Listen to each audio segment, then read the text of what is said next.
This is Fairline's new 45 Targa GT. Now, we saw the 45 Targa open at Cannes last year. This is a GT version. I'll show you what the difference is. Now, what's quite unusual about this is it's not unusual to have a deck saloon version of one of these boats, but what is unusual is to retain the tender garage. So this has the tender garage like the open version with a sunbed on the back, and that will take a Williams Minijet 280. It's designed specifically for it. So you've got sunbathing still on the back and still a pretty decent sized cockpit, and you can lengthen that sunbathing because what you can do is you can bring this backrest forward, and then that gives you a really nice area for people to lounge out and look out across the back of the boat. There's a wet bar on this side, so you've got the grill in here. That's a nice feature. And this is the big difference between the GT and the Open. So on the Open, this is all cockpit all the way through. What they've done with this one is they put the doors in, and this is now a saloon area.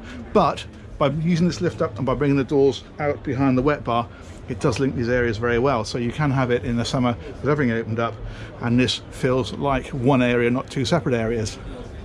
The other thing that's changed is on the Open, this was a fabric roof that came all the way back. On this one, it's a solid sliding roof with glass panels, and so the reason for that is it makes this whole area a little bit more weather tight. And again, it kind of fits in with the fact that this is now the interior of the boat, not a cockpit area. Over on this side, there's a high-low TV. We've got it in a high position at the moment. And then there's just storage underneath here.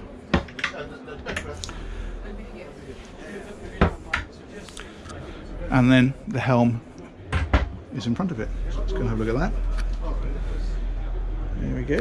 Very nice. I'm going to have to straighten the steering wheel, it's in possession. There we go.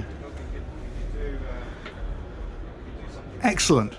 Now down on the lower deck, it is broadly similar, but with one big change. So this one has the dinette down here, like the one we saw in Cannes, the Open. But because you've got now an internal saloon area up here, which you didn't have before, you can, if you prefer, have this blanked off and have that as a bunk-bedded third cabin. So that is a nice option. That gives you 3 cabins, sleeping for 6. Up ahead, forward cabin. You've got the V-berths that come together to make that into a double if you want it, and the access hatch up above. Love the woodwork in these Fairlines, it's beautiful. High gloss, very, very glossy finish. That looks great. What else have we got in here? We've got a concealed TV in the mirror, just here. At least I think there is. You can't see that at all, but I'm pretty confident that will be there. And then over on this side behind me, these are storage areas. So you've got your wardrobe, and then you've got these fellas here. Excellent. Now the other thing you have from this cabin is ensuite access to the day head, so that's over here. So that's the door back out into the passageway. Let's close that one for the minute so we can see how it looks. Obviously at night you come in here, you'd lock that one off. And I guess if you've got that as a third cabin, that would give access directly from that cabin as well, if they leave that in there. That's got a separate shower stall, which is nice. Very good, very nice cabin. It's a very impressive 45-foot boat actually. I thought that when I saw it down in Cannes. So this is, again, as I say, with the dinette layout here, and then as we head on further back, this is your master cabin. So what they've done with this is they've offset the bed across the boat rather than having it lengthways, which just helps free up a little more space. Big windows in here as well, which is nice. And of course there are blinds that drop down so you can have privacy if you want it, or you can have the view if you're out at anchor. It'd be lovely to wake up and have a view out of the windows. That would be great. Storage down along here, and then behind me you've got racked out storage in here, and this one is a hang locker.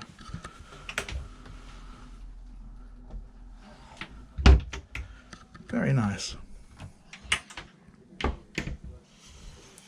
That's a good cabin. Good headroom in here as well actually. It gets even higher as we go over here. That feels really spacious.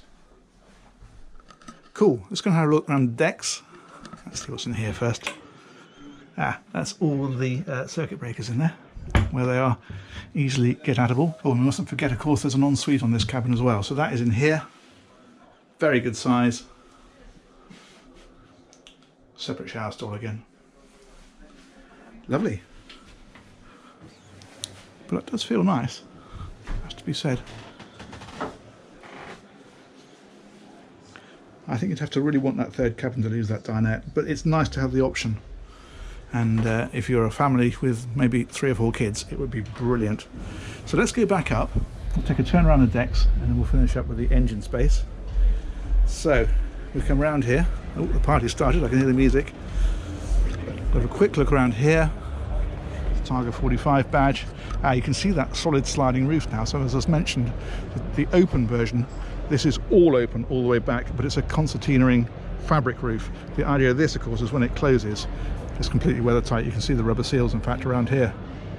So that really does enclose that area properly. But it's still giving you a pretty decent size aperture there, actually. So you've still got a really open feel to the boat with that open. Sunbathing up on the front. And there's that hatch from the forward cabin. And then your anchor winch is concealed in here. That's got a nice touch.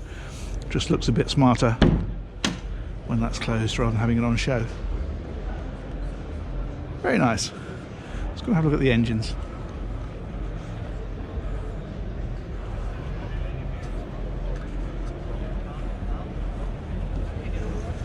So to get engine access, we go right to the back. We can't get the tender gouge open at the moment because of the way that the boat is on the stand here, because this bathing platform has to move out of the way. However, if you look at my Targa 45 open, you can see the gouge opening on that one, and it's exactly the same. I love this illuminated Fairline badge, that's a really nice touch. So if we go right round onto this side, this fella here will take us down to the engine space.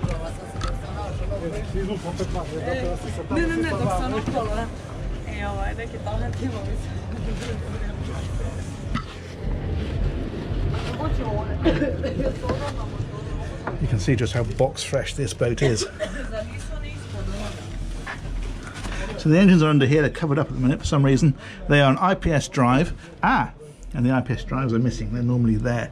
So I guess because it's on a stand at the show, they haven't fitted those yet, which makes sense. But the engines are IPS 600s. They are, if memory serves me correctly, 440 horsepower each. That is giving the boat speeds of around 32, 33 knots, I think, from memory.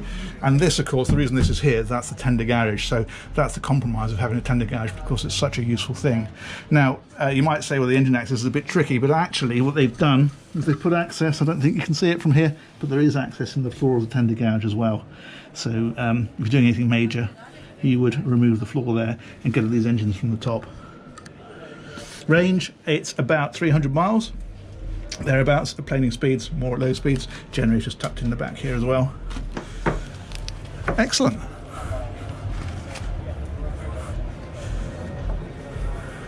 Let's reappear from the depths of the engine space. Drop that one back down.